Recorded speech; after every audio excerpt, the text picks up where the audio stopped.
Il y a quelques années, j'ai eu la chance de rencontrer Olivier sur le sentier du Trail des Roches. Ce jeune producteur d'huile d'olive m'avait interpellé par le récit d'une histoire peu banale mais inspirante.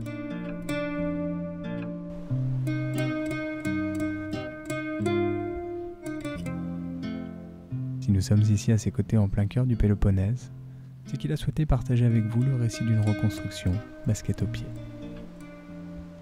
Bon, là on est en plein cœur de mon oliveraie. Voilà, on a à peu près 800 arbres. Mais on fera demain une première journée de récolte, donc on laissera ça pour demain. D'abord, on va se restaurer, on va faire un régime crétois ce soir. Tu vois, c'est là que tu me fais plaisir. Bah, Plus que la récolte. Ouais, on va prendre des forces parce qu'après-demain, je t'emmènerai courir dans le massif du Taillet. Et là, tu me fais encore doublement plaisir. Bon, bah viens, suis-moi. Allez.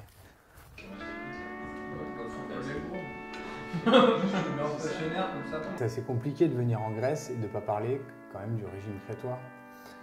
Ouais, assez compliqué parce qu'on est en plein dans le régime crétois là. Ouais. Alors pour moi, le régime crétois, c'est le régime méditerranéen, c'est surtout des plats, je pense que c'est l'essentiel pour le corps humain. Ouais. C'est un régime qui vient de Crète, mais la Crète c'est une île. C'est une île où il n'y a pas beaucoup d'animaux, donc on mange peu de viande. Dans la religion orthodoxe, il y a un jour dans la semaine où on ne doit pas manger de viande. C'est très frugal, beaucoup de légumes. C'est du bon sens paysan, on va dire, parce qu'on récolte en fonction de la saison. Ouais. Donc c'est local et de saison. Et du jardin. Il y a un respect de la terre. Je t'entends parler, c'est... Oui, il y a un respect. Vous la vénérez, Elle nous nourrit, elle vous nourrit. on la respecte. Et Donc, vous êtes un petit peu, justement, une partie de cette terre. On est un petit peu ce qu'on mange. on est complètement, ça c'est une philosophie qui est très importante à mes yeux, c'est on est ce qu'on mange. Donc tout notre corps se régénère tous les jours. Et pour avoir de bonnes cellules, il faut prendre de bons aliments. Et il faut que les aliments soient le moins transformés au possible. Régime crétois réunionnais, est-ce qu'il s'adapte à ta pratique sportive? Parce qu'il y a quand même énormément de légumineux, donc il y a quand même beaucoup d'aliments qui à un moment ne sont plus en cohésion avec la pratique sportive. Disons que je prends des œufs, de l'huile d'olive, du fromage de brebis, et puis un avocat, s'il y a. En ce moment, il n'y en a pas. Mais je mange quasiment que du gras. Des amandes. Et puis voilà, pas de sucre. À part une pomme ou un jus d'orange pressé. Là, on a des belles oranges, c'est l'entrée d'hiver. Donc on a les oranges d'hiver. Donc voilà, c'est... je pense que c'est naturel et je pense que le corps sera au mieux de sa forme s'il prend les aliments de saison. S'ils sont là à cette période de l'année avant le froid, c'est qu'il y a une raison. Donc peut-être que avec les oranges, on se prépare au niveau immunitaire avec de la vitamine C. À l'été, il y a des pastèques, donc on se réhydrate avec les pastèques. Bon, je pense que la nature fait bien les choses et si on obéit à la saison et de façon locale, on est très bien armé pour être au top de sa forme. Bon, et c'est juste du bon sens paysan, on va dire. Et bien très bien, moi je pense qu'on a assez parlé. Il y a toutes ces odeurs qui remontent. Je sais que derrière les caméras, il y a quelques papilles qui frétillent un peu. Voilà, l'origan là-dessus, sur les dacos là. Ouais, ça remonte. Et j'ai eu la main lourde là-dessus aussi. On passe à table?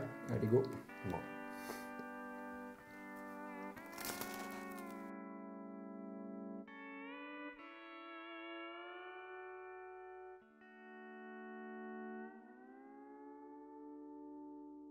Un réveil à la douceur méditerranéenne. Je me familiarise avec l'ambiance depuis mon lit.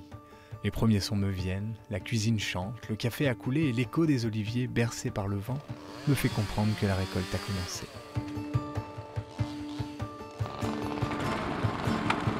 Face au domaine, je découvre l'immensité d'une région vouée au travail de l'olive. Cette dernière s'offre en toile de fond un décor montagneux propice à la pratique de notre sport. Mais il n'est pas temps de courir. L'ambiance qui règne au pied de ces grands centenaires est faite de sourires, de regards et de bienveillance. Ici, on se sent accueilli, accompagné et invité à découvrir une agriculture raisonnée, transmise par les générations passées.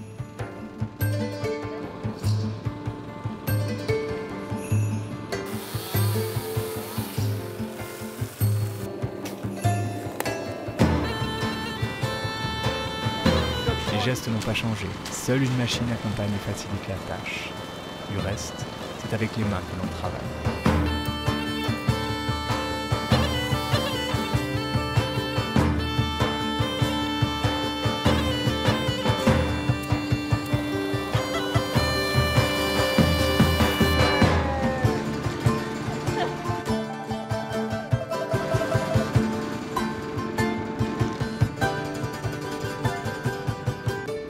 L'olive a ses exigences et la qualité de son huile passe par le respect de sa cueillette.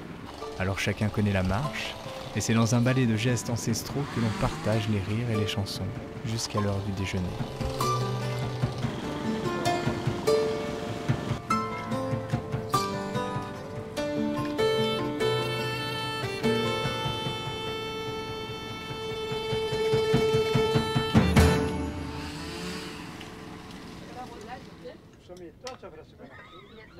Attends, on va garder un petit peu pour les garçons qui bossent là.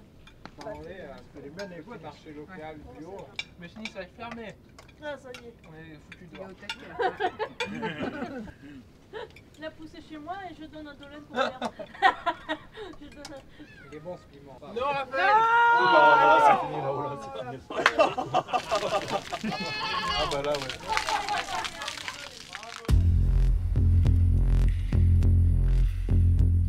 Quand viennent les couleurs du soleil couchant, c'est qu'il est temps de se diriger vers le pressoir.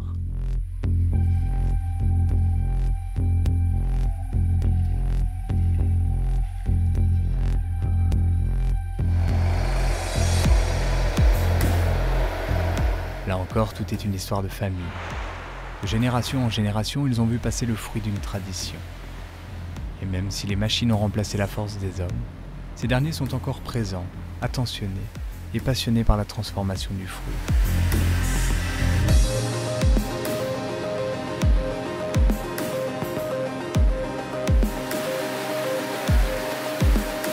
Du lavage de l'olive à son pressage en passant par la séparation de l'huile et du grignon, chaque étape est minutieusement suivie par l'œil aiguisé de Dimitrios.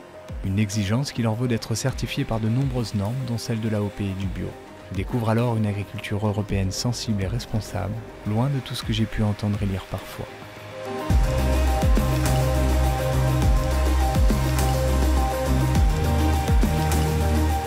Au fil du processus de transformation, Dimitrios me raconte qu'en pleine période de récolte, le pressoir a des allures de bistrot un dimanche matin sur la place du village. On y vient partager le fruit d'une année de labeur, mais au lieu de trinquer, on laisse parfois couler leur verre sur le pain chaud, tout en esquissant le sourire du travail bien fait.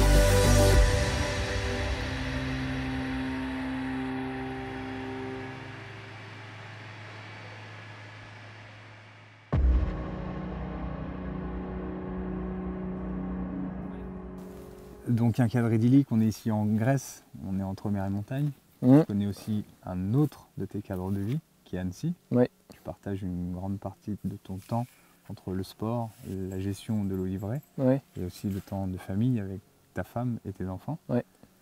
Ça n'a pas toujours été comme ça. Non. Il y a un chemin qui part de la réunion enfant et la suite. Ouais, bah, oui, alors comme j'ai vécu, j'ai eu la chance de vivre à l'île de la Réunion, de grandir, j'ai toute ma famille là-bas.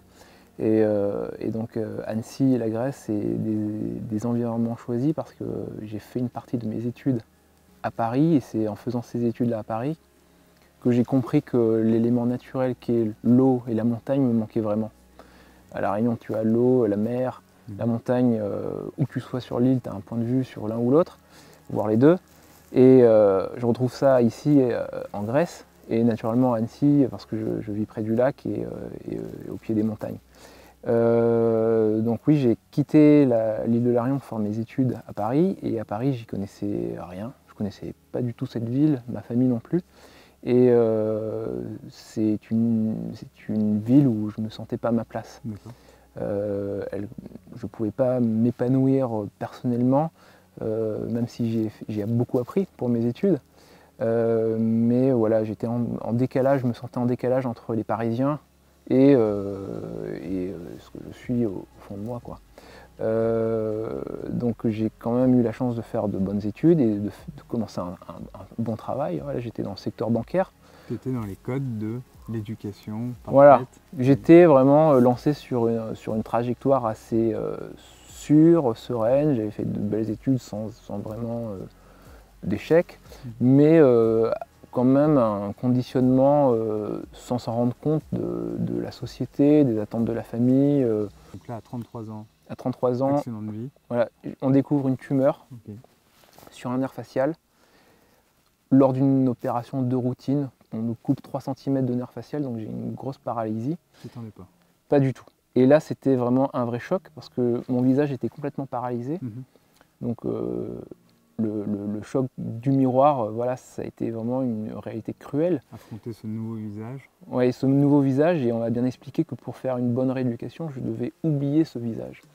Et là, c'est assez particulier parce qu'on va assez loin dans un processus de rééducation. Voilà, c'est pas comme on se casse une jambe et puis on repart. Là, c'est vraiment... Construction mentale. Ouais, le mental compte beaucoup parce que le visage, c'est quand même son identité, donc on le montre tous les jours.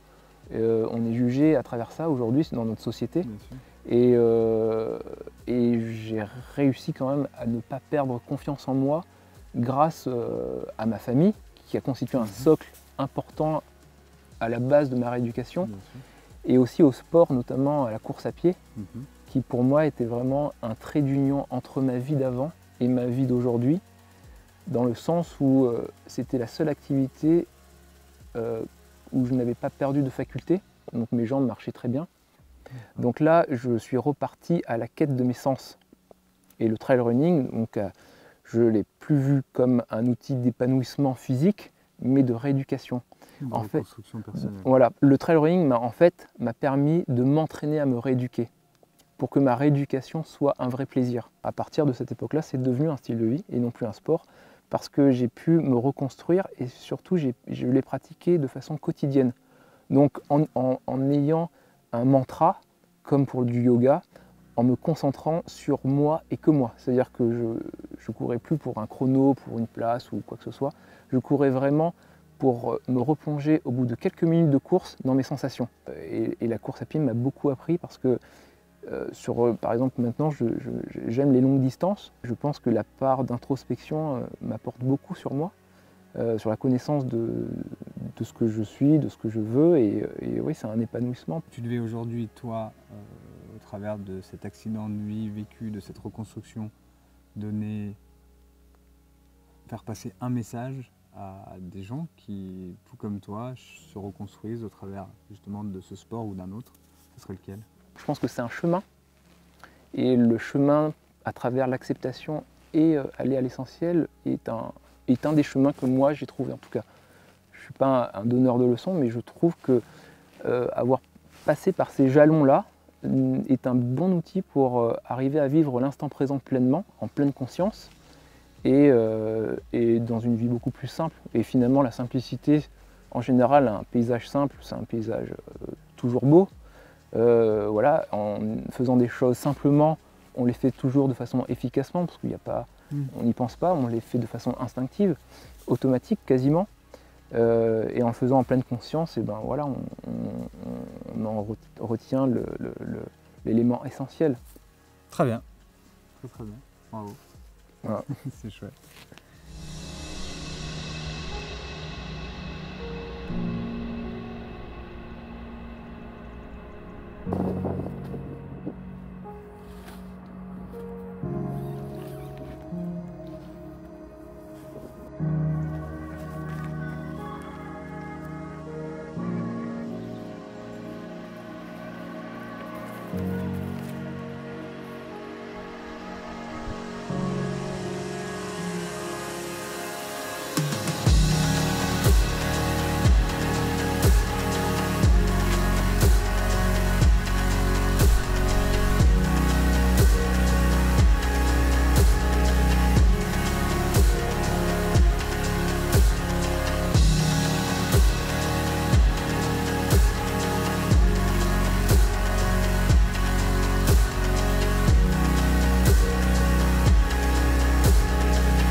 Voilà. C'est ainsi que se termine notre aventure au cœur du Péloponnèse. J'espère que cette dernière vous aura inspiré et donné envie de fouler la terre au-delà des frontières. D'ici là, je vous donne rendez-vous très prochainement pour de nouvelles escapades, basket aux pieds.